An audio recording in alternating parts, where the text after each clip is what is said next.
Today I'm taking my first extreme day trip. I'll deal with random delays, but nobody's said anything, argumentative passengers, and get my face printed on a pint of Guinness as I fly from Manchester to Dublin and back in a day.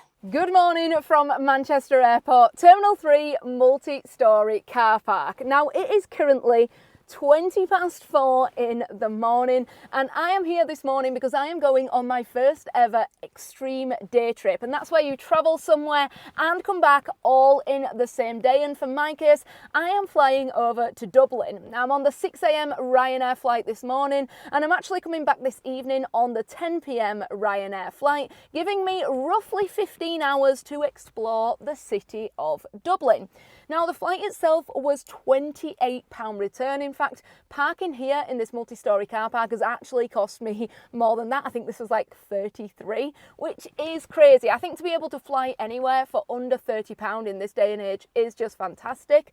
And I am really excited about the day. It's been about 10 years since I've been over to Dublin, but certainly from what I can remember, you can see everything in the city in about one day. You don't really need more to explore the city of Dublin itself. So we should be having a really good day. Based on my research, it's only a 30-minute bus ride from the airport into the city, so certainly doable, but you're going to see for yourself, and I'm going to find out as we now head over to Terminal 3 and catch a flight to Dublin.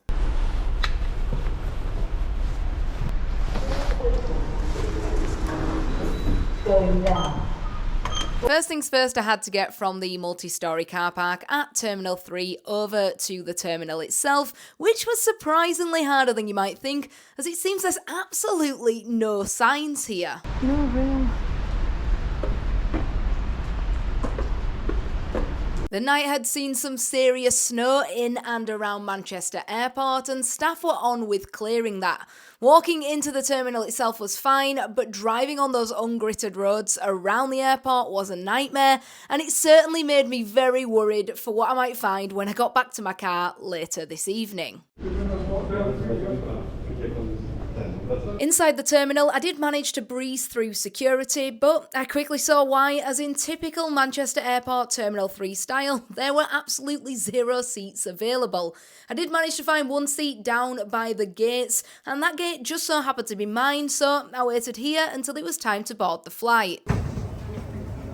I'll give you an update on the Thank you. Hopefully we'll get them on in the next. Lovely, thanks very much.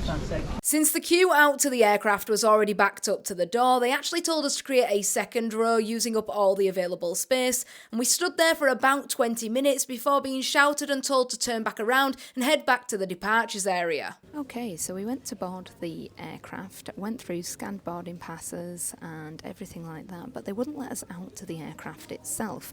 We stood around all in a very British orderly queue for 20 to 25 minutes before a member of staff came down and personally told us to head back out to the departures area. Now we've got out here and we've been out here for about 10 minutes, but nobody's said anything. The board itself still just says final call. We've no idea why we're not allowed to go to the aircraft and how long we're going to be delayed for. So we're just waiting and seeing now. I mean, we should have taken off 10 minutes ago. It's 6:10, so we'll see how long we're here and how much of a delay we're going to have. Now at this point I'd not had breakfast and I did start to regret that decision, so I went down to speak to the staff to find out how long this wait might be. Hi, sorry, how long is this going to be?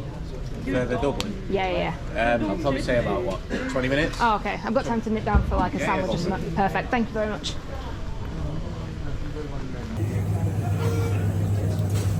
Okay, 3126 to Marrakesh. By the time I got myself a drink and a yoghurt, the aircraft was ready for boarding once again, so I quickly ate that while everybody else was queuing up, and then headed out to board the Boeing 737-800 over to Dublin. Now this flight across to Dublin was pretty empty. Most people had at least one row of 3 to themselves, and after de-icing, our flight was ready for pushback 1 hour and 7 minutes after our scheduled departure time. Now our flight today over to Dublin took just 55 minutes. This was enough time for a short drink service and pretty much nothing else. Okay, welcome to Dublin Airport. About an hour and 20 minutes later than scheduled. It's currently 20 past 8. Thankfully, because my flight was so early, it's not really had a major impact on my day. But my first experience, the Book of Kells, is actually booked in for 9:30 a.m. The bus over to the city takes about 30 minutes, but I'm not sure how often they run, so I need to go out there and get that bus as soon as possible.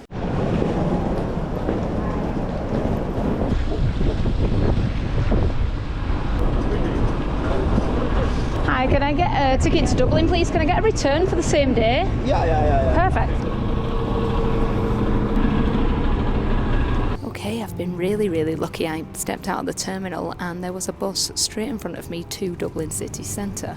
Picked up a ticket in person from the ticket people selling the tickets for the bus at €12 return, and I got on the bus, and within 3 minutes we've departed the airport and we're heading to the city.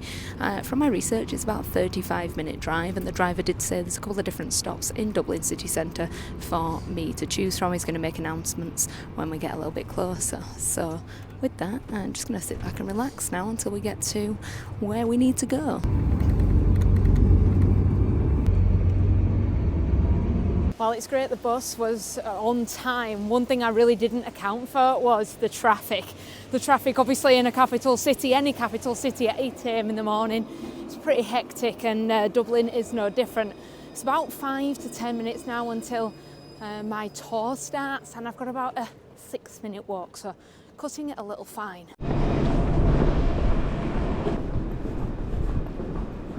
Now, I don't know why I thought I needed to rush for this, as it turns out my tour of the Book of Kells wasn't actually a tour at all, it was just an entry time. The Book of Kells experience itself is split across 2 buildings. You've got the old library of Trinity College, and then a 1-minute walk away from that, there's a container-style building that's got more modern technology inside that further explains the history of this 9th century gospel manuscript. Okay, just finished up at the Book of Kells experience. I'm definitely not much of a museum goer, but I enjoyed that nonetheless. I am now going to head to grab some brunch. It's just after 10:30. By the time I get for brunch, it'll be like 10:45. I've been up for like 8 hours.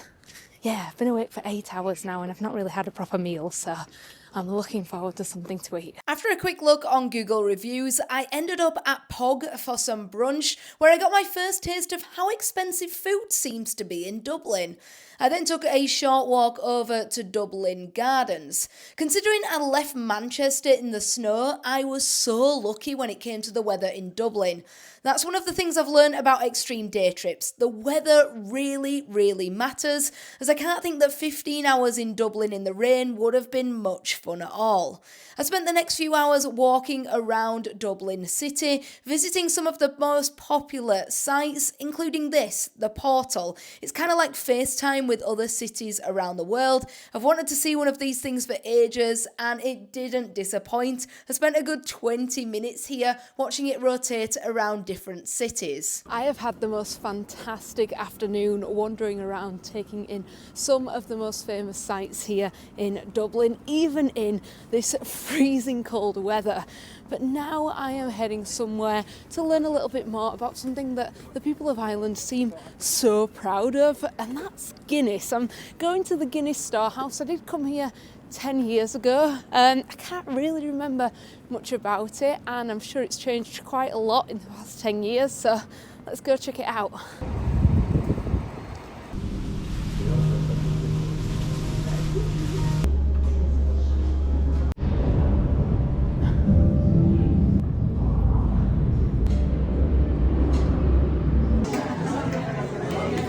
Okay, just finished up at the Guinness Storehouse. I was there for just over 2 hours and I had an absolutely fantastic time. I've now walked down into Dublin city centre. It is about a 20-minute walk from the Storehouse back down into the city, and I've come out for some dinner before heading across back to the airport. I figured it's worth having dinner here. You're going to get a better choice and possibly cheaper than over at the airport. Now, cheaper is potentially not correct. The one thing that's really shocked me about Dublin is the cost of food and drink. I did not expect the prices to be so high. They certainly feel higher than my home in England, but also when I'm in London, they feel higher than London prices. Now I am going to do a full breakdown as to the cost of everything from this trip at the end of the video, so stay tuned for that. But certainly from what it feels like so far, food and drink has been the biggest expense.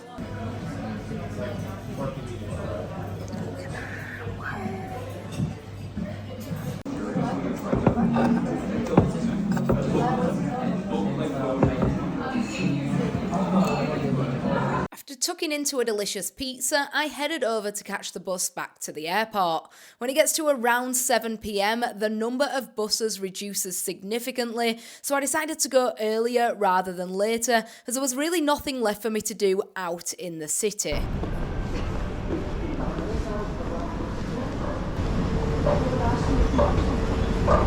While Dublin Airport was quiet at this time of night, don't underestimate the amount of walking you'll have to do to get your flight here. This hallway in particular felt like it went on forever. When I did get to the gate, I clearly wasn't the only person who'd thought about getting to the airport early, as with over an hour before the flight, it was already getting pretty busy here. Now, this flight wasn't without its dramas, the first being that a couple had that typical Ryanair bag issue and had to pay, I believe, €80 to take their bag onto the flight. Manchester, we're closing the flights, yeah?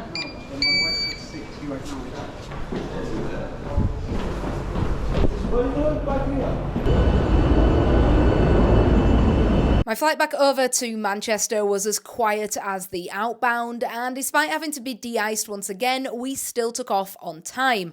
Our flight back over to Manchester, however, ended up taking 1 hour and 49 minutes, as we ended up spending 41 minutes held on the taxi, waiting for tractors to clear the snow at our gate, much to the dismay of some grumbling passengers. Working on it, trying to free up our stand, and they told us it should be about maybe 10 to 15 minutes or so before it's available for us to park on.